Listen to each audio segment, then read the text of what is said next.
Hey there, I'm Sue. This is Sue Talk. Today, we are diving into the story of a goddess, Mazu. Imagine boarding a flight with Mazu, the legendary sea goddess, sitting in business class. In 2024, Xiamen Airlines rolled out the red carpet, gave her a real boarding pass. Name, Lin Mo, and even buckled in her generous, eagle-eyed vision and wind-whispering ears. Mazu's annual pilgrimage typically takes place around this time of year, from March to May, with April being the busiest and most vibrant period. Mazu isn't just big at home. She has over 300 million followers around the world, with more than 5,000 temples.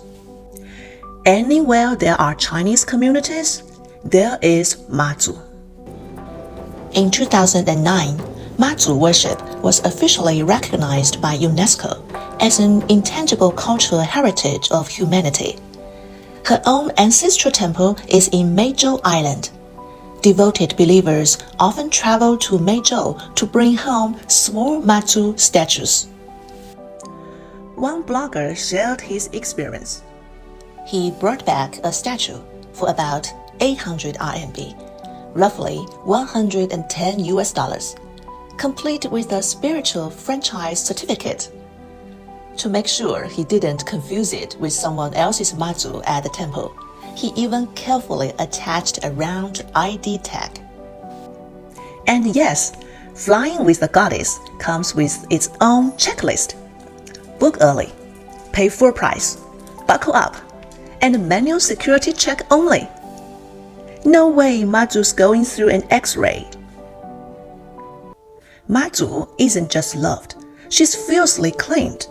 Confucianism, Taoism, ancient shamans, even imperial courts, everyone wanted her. Along China's southeast coast, even police stations have Mazu mediation rooms. If you owe someone money and deny it, forget court. Settle it in front of Mazu. Somehow, you'll confess. Sometimes faith succeeds, while even the legal system struggles. That's a different kind of power. Here's the wild part. Mazu was real. Let's rewind to around 960 AD. In a small fishing village on Fujian coast, a family with 5 daughters prayed to Guanyin, the goddess of mercy, hoping for a son. Instead, they got another daughter, so quiet at birth, she didn't even cry. They named her Lin Mo, Mo meaning silent. Locals said she was Guanyin reborn, and just like that, her story started with a Buddhist twist.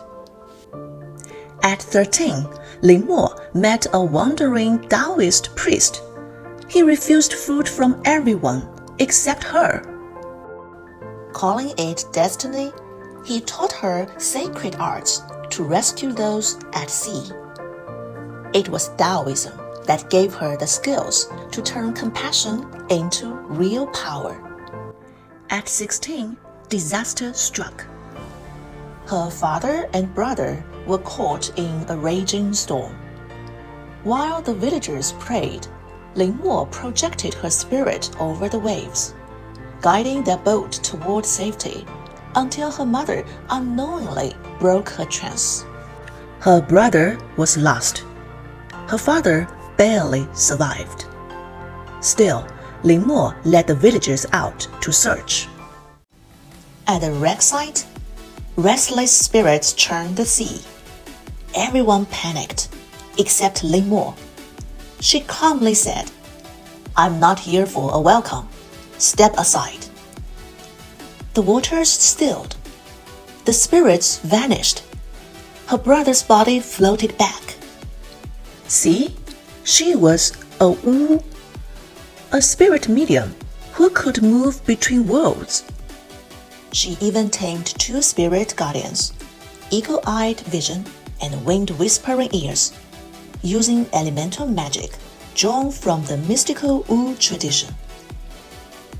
Losing her brother changed her forever. From that day on, she devoted herself fully to helping others. At just 28 years old, she passed away. But her story didn't end. It was only the beginning. Starting from the Song Dynasty, a time when China was expanding its maritime trade and exploring the seas, emperors officially honored her. Each new emperor added longer, grander titles, padding them like a resume, until one title ballooned to over 60 characters. By then, it was clear. Buddhism wanted her, Taoism wanted her, local shamans wanted her, even the emperor needed her. Everyone was competing for Mazu. Starting in the 19th century, Mazu didn't just remain in China. She journeyed overseas with the Chinese diaspora. In 2024, Taiwan's Beigang Chaotian Temple sent their Mazu on a 2-week tour across the United States, making stops in San Francisco, Houston, and New York. 妈祖就像我的妈妈如果你妈妈在台湾你没有时间去看她，她也没有时间来看你，你就把妈祖当作妈妈来看你。 Here's something important to understand. In Mazu belief, the sacred connection must never break. Every Mazu temple around the world is seen as spiritually tethered to her ancestral temple on Mazu Island. To keep this divine link strong, followers organize regular pilgrimage trips. Temple representatives and believers will carry their own Mazu statue to the ancestral temple, pray, seek blessings, renew their connection, and then bring the refreshed spiritual fire back to their home temple. If Meizhou is too far away, there's usually a local ancestral temple that serves as a stand-in. Think of it like a sacred family reunion, a spiritual homecoming. And yes, this is why sometimes you spot a Mazu statue flying on a plane. The most famous pilgrimage in Taiwan is the Baishatun Mazu pilgrimage. Every year, devotees carry Mazu's sedan chair by foot, traveling all the way from Baishatun to Beigang's Chaotian Temple, the most revered ancestral temple on the island. Before departure, there's a full ritual of preparation. Believers bathe the statue with herbal water, dress her in a freshly made crown, dragon robe, shoes, and new accessories. The sedan chair is also cleaned with herbal water. On top of the chair, a golden lion, meant to symbolize courage. Over it, a pink rain cover is stretched, so the sedan has the nickname, the Pink Supercar. When the moment comes, Mazu gets into sedan and sets off. Over 100,000 people join each year, walking nearly 400 kilometers. And now for the unexpected part. There is no fixed route. The path is determined by Mazu herself. The sedan carriers listen to her will. Sometimes the chair suddenly turns onto a side street. Sometimes it speeds up, slows down, or stops out of nowhere. At every crossroads, the carriers pause, waiting for Mazu's guidance. Honestly, I wondered, isn't it possible for the carriers just secretly steer the chair towards places they want to go? Like a hospital if a family member is sick. But when veteran carriers are asked, they say the real secret is in the pause. The sedan poles carry an invisible force. You don't move the chair moves you. 咱伫行时，这边讲，若要有一条路去吼，伊就是桥管吼，地要扭落，啊，咱就会对啊，对就有一条。Sometimes the sedan bounces and hops down the road. People call it Mazu's jumping sedan. It's said to drive away bad spirits and bring blessings along the way. The procession stretches for 20 kilometers, a river of people moving with Mazu. When they finally reach Chaotian Temple, almost 500,000 people have gathered there, shouting, 进欧, 进欧, meaning get in.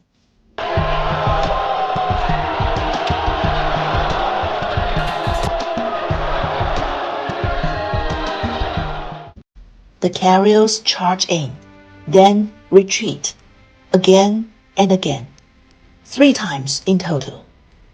As the crowd watches, overwhelmed with emotion. It's a breathtaking sight. The temple prepares sacrifices, pigs, goats, and offerings, ready for the next key ritual, lighting the fire. Lighting the sacred fire is the most important part of this pilgrimage.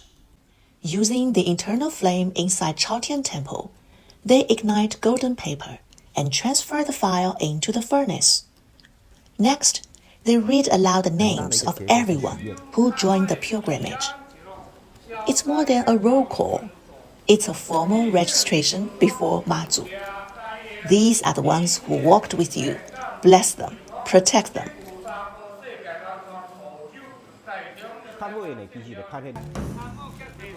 The list is then burned in the incense furnace.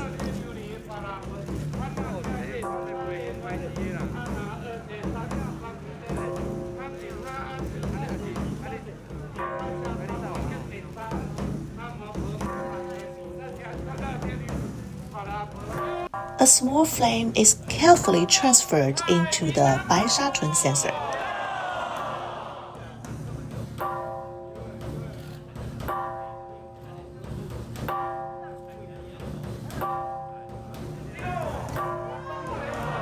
It was then sealed and protected.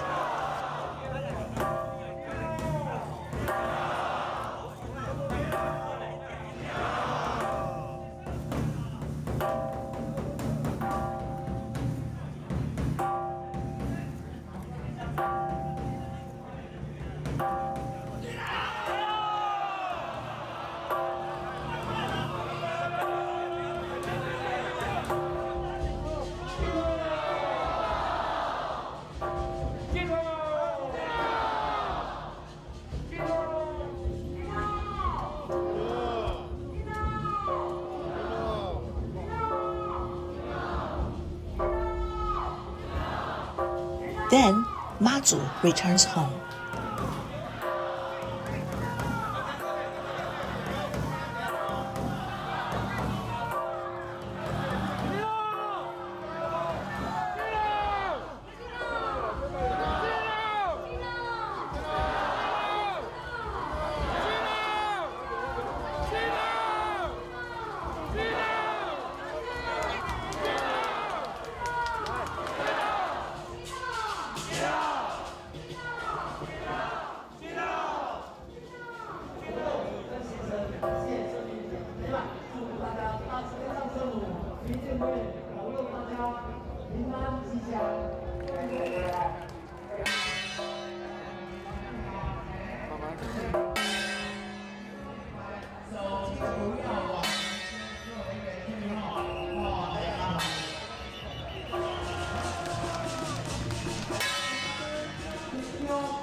On the return trip, the sedan's curtains are drawn, symbolizing that Mazu's spiritual power is contained, not scattered. Back at Baishatun, they perform the merging the fire ceremony. The sacred flame from the censer is merged into the temple's main incense burner. The fire must never go out. It becomes the temple's eternal flame, burning until the next year's pilgrimage. The ashes inside the censer are treated as holy objects. Believers collect them, believing the ash carries Mazu's blessings and protection. Totally makes sense. I get it. If I walked 400 kilometers, I would want every speck of ash, every whiff of smoke, to count for something. Following the pilgrimage isn't just about walking. Some believers walk the entire route. Some come to make a wish. Some come to give thanks. Believers battling illness follow along in their wheelchairs. Some even crawl on their knees until their foreheads are bloodied, desperate to ask Mazu for a blessing, especially for their children. It's hard not to cry when you see it. The journey fills people with incredible strength. This is the Eastern version of a sacred pilgrimage, and every year more and more people join. Maybe it's because modern life feels more stressful than ever. Or maybe it's because GPS tracking makes it easier to follow along. Those who've had a lucky life come to thank Mazu. Those going through hard times come to pray for a way out. Along the way, you'll find people handing out food, fruits, and medicine, even helping treat blisters, foot injuries, and heat exhaustion, giving workers the strength to keep going. This is faith at work, not just spiritual comfort, but real community support that makes society more stable, more compassionate.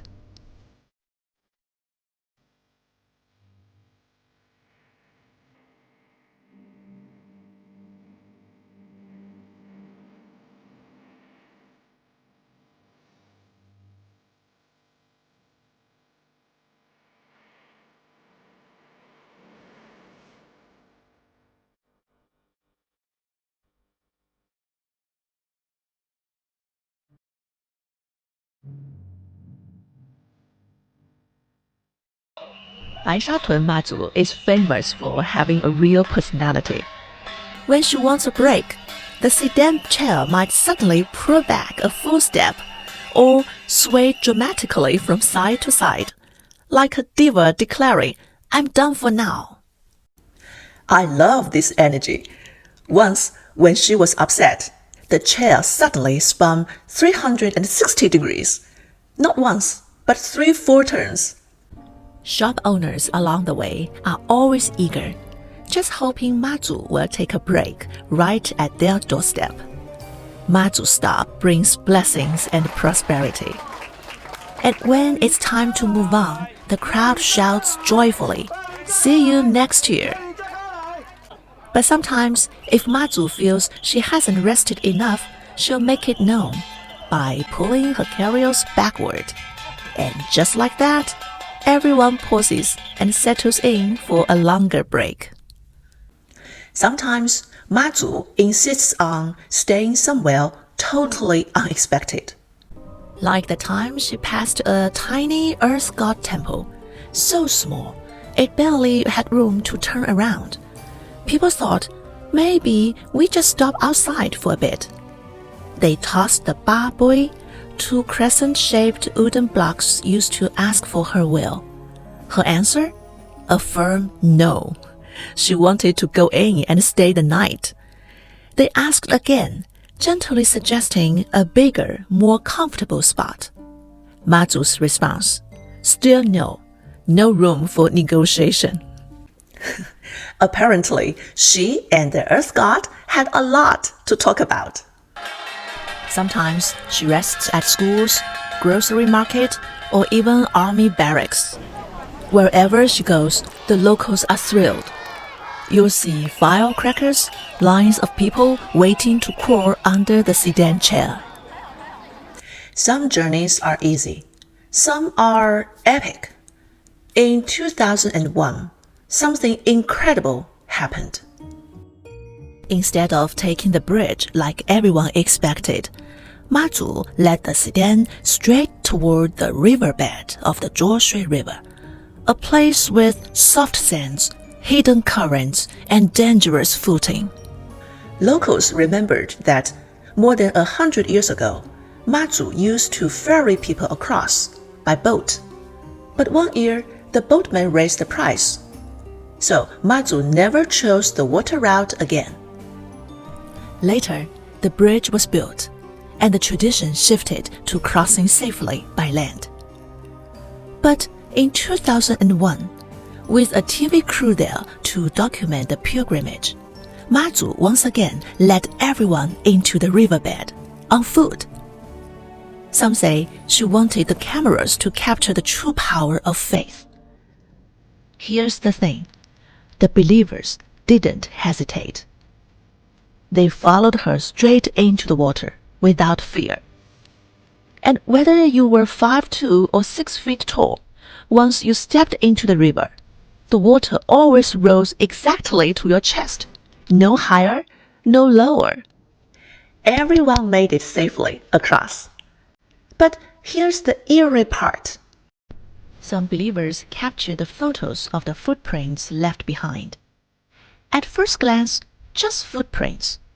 But when they looked closer, the prints were huge, way larger than human feet. Even stranger, the prints weren't pressed into the sand. They floated above it.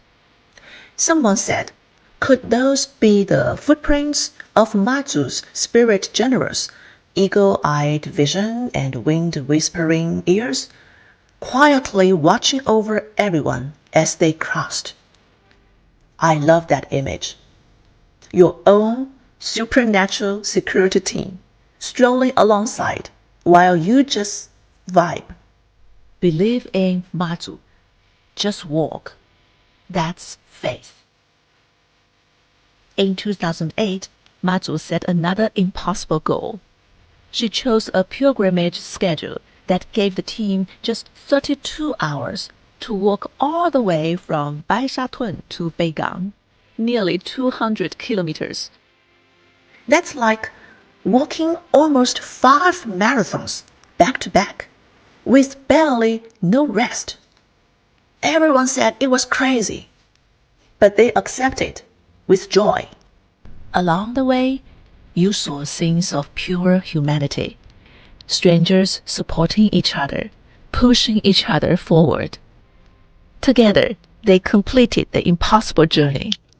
If you think only ordinary people listen to Mazu, think again. During Taiwan's 2020 election, billionaire Terry Guo, yes, the Foxconn founder, dropped a bombshell. He claimed, Mazu came to me in a dream and told me to run for president. He said Mazu entrusted him to save Taiwan's youth, casting him as her chosen one. The internet went wild. Taipei Mayor Guo Wenzhe, who was mid-pilgrimage with Mazu at the time, joked, I've been walking with Mazu for 8 days. Why would she pick him? Netizens shot back. You don't sleep. How could she reach you in a dream? When you feel helpless, sometimes just knowing someone is there makes all the difference. And Mazu, she's there. When you felt lost or helpless, who was there for you? Tell me in the comments. I would love to hear your story. I'm Sue. This is Sue Talk. Until next time.